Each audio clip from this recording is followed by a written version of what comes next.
Hey y'all, I'm Lara with Hot Fan Media, and today we're going to be talking about 3 wiring weak spots on early 2000s Ford vehicles and how to fix them. Let's get to it.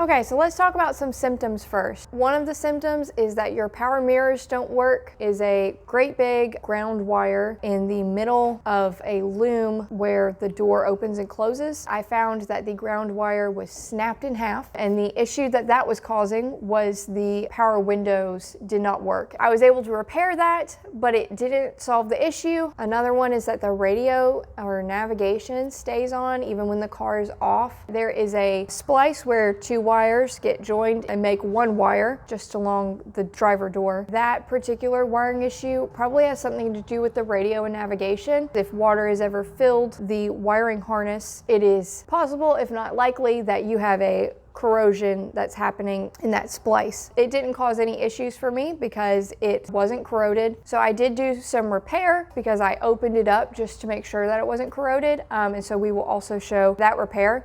Another one is that one of the front seats will work and one of them won't. The case that I'm most familiar with, the passenger power seat works, but the driver power seat doesn't. And it can also affect the power windows. Is actually on the passenger side, right underneath the fuse box. And it is another place where they have taken 2 wires and it goes into 1 wire. This one doesn't have a very legitimate seal on it. It just has some tape wrapped around it. And that was a factory thing because it was the case for both of these vehicles.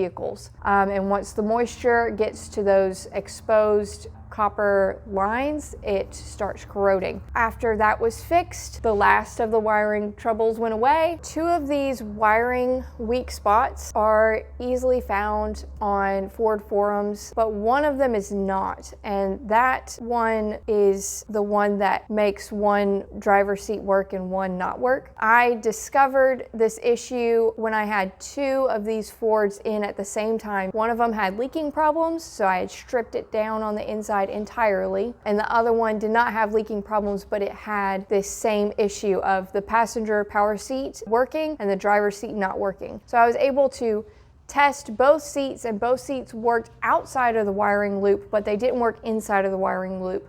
And that is what is going to indicate to you that there is something wrong with the wiring. The reason that I knew that the wiring on the power seat and the motors was actually fine is I have a power probe. If you have a power probe, you can take the wiring harness out of the back of one of the motors and put power to one of those motors to see that it works. It is an expensive tool, but it has helped me so much with my work here in the shop. We'll link that down in the description below. All the other tools and products, we'll link all of that in the description below as well. Knowing about these 3 weak points will help you be able to go look at them and verify that they aren't a problem, that there isn't corrosion, that they aren't broken before you go and buy a power probe, before you buy power buttons or motors thinking that something else was wrong. It is a really great idea to check these weak spots first.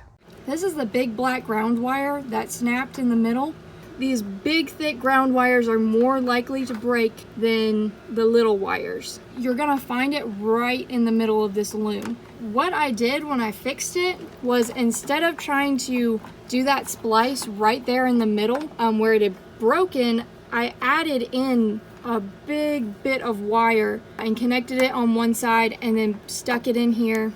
Then I did the same thing on the other side. I connected the original ground wire to a very long wire. So now there's 1 connection, 2 splices, but the splices are on the outside of this loom right here so that it's not getting that tension, that back and forth and the back and forth and then the braking. If your radio will not turn off or your GPS will not turn off when the key is off, that could be your problem. This splice right here, it's 2 brown wires that go to 1 brown wire. And that was in the middle of the loom too. It was really hard to get to. These connectors cut into the wire to create a connection. It ends up breaking the wire eventually, especially in high traffic areas, which this is not. But I'm gonna go through and connect this a better way with a shrink wrap connector that has a bit of metal in the middle, and it solders the 2 pieces together. So I'm gonna take this off and redo it, and I'm gonna show you how to do that. I'm just gonna go ahead and try to pry this up. This is pretty much severed some pieces of this wiring now, so it's gonna be a little tight trying to get it soldered together. I'm gonna go ahead and snip that. Now we have a good connection. I'm really pinched for space right here. I have this box of connectors. These are really small. They work on wires that are very tiny like this, but we're working on something that's a bit bigger, and it has to fit all 3 wires, maybe the red or the blue. If you're gonna do this job, find some of these. I mean, if you're gonna do anything wiring related, they're pretty invaluable. See if we can get the red to go on. Nah, it's too tight. So that fits pretty well. And then this has got to go in there too. And golly, I just do not have a whole lot of slack for this. I'm gonna have to tug on it quite a bit, which is not great, but they have to connect, and they have to connect well, and there can't be any tension on that splice. So it's just gonna try to pull it a little bit. Either that, or if you've cut it way further back than I have and you've done, you know, more damage than I have, then what you're gonna have to do is have 2 splices, find a wire that's this size and splice the wire into that, and then get it to go to here. But I think I have enough room. Other thing you're gonna need is a heat gun. I'm gonna use it on low because this is so close to the other wires. This connector is bigger, so it's gonna take more time for the little metal to melt, but you have to wait for it to melt. You need it to melt, so you're gonna have to kind of stay on it for a little while. Just gonna make sure that that's on it. You know what I'm gonna do? I need this to have a bit of a longer end to it.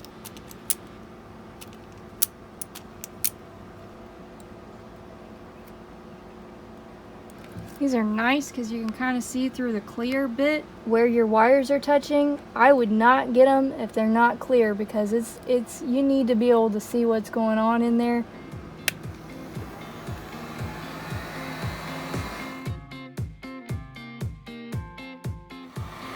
You really want the ends to kind of shrink pretty quickly so that you can focus on your middle a little bit more.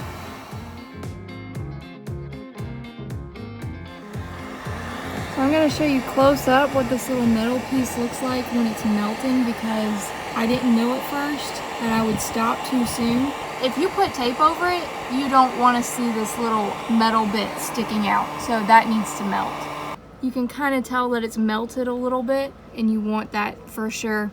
And I'll kind of blow on it to get it to cool faster. As it cools, you'll see this go white. By the time it's cool, it's not really going to be very clear anymore. I don't necessarily know that you have to use these, but these are little heat shrink protectors that go over your connector right here. You put that on before because you won't be able to get it on once your heat shrink solder, so you want to slide this on first and then do that.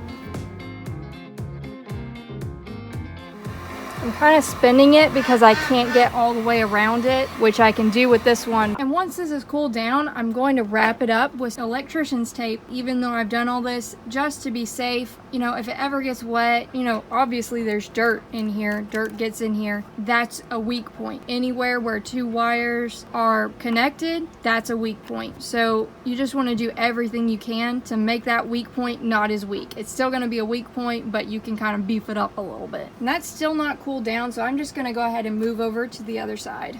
The connection where the 2 wires get spliced together is right here in this bend, where obviously it has the most strain. So who even decided that was a good idea? I would love to know.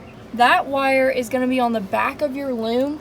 These aren't even connected anymore. They've just broken apart, and you can definitely tell from the outside of this weird tape stuff that it's dry rot, it's wet, it's just not working anymore. So I found the other part. It's a lot shorter than on the other vehicle, so it's gonna be hard to connect them back together. You can kind of tug on these a little bit to get a little bit of slack, but I wouldn't tug on them a whole lot. I mean, I forgot to mention that there's gonna be some tape around this loom. There's gonna be tape right here and right here. I do not recommend using a box cutter. Use something like this instead, where you can kind of get behind the tape, and you have to be super careful not to, you know, cut other little wires and then have more problems. I'm gonna go ahead and get started on this. We gotta take the tape off. Put your little tool in there, snip it off.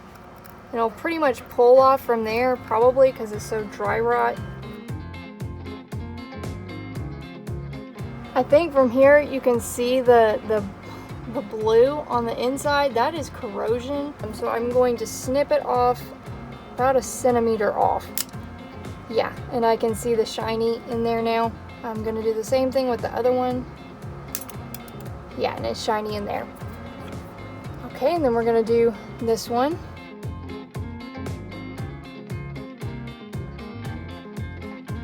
Snip it.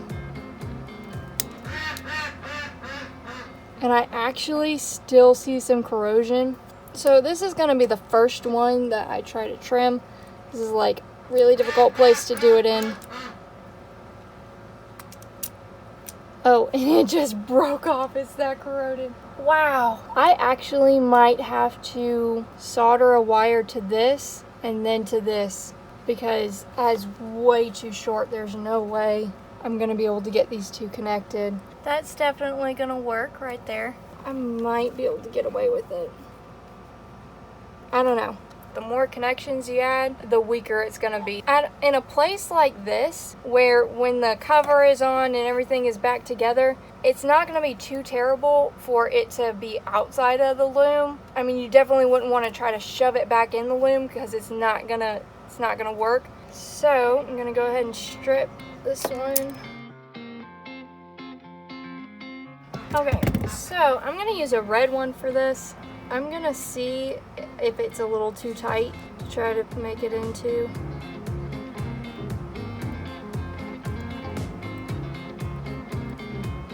So those are in. Now I'm gonna slide this one in.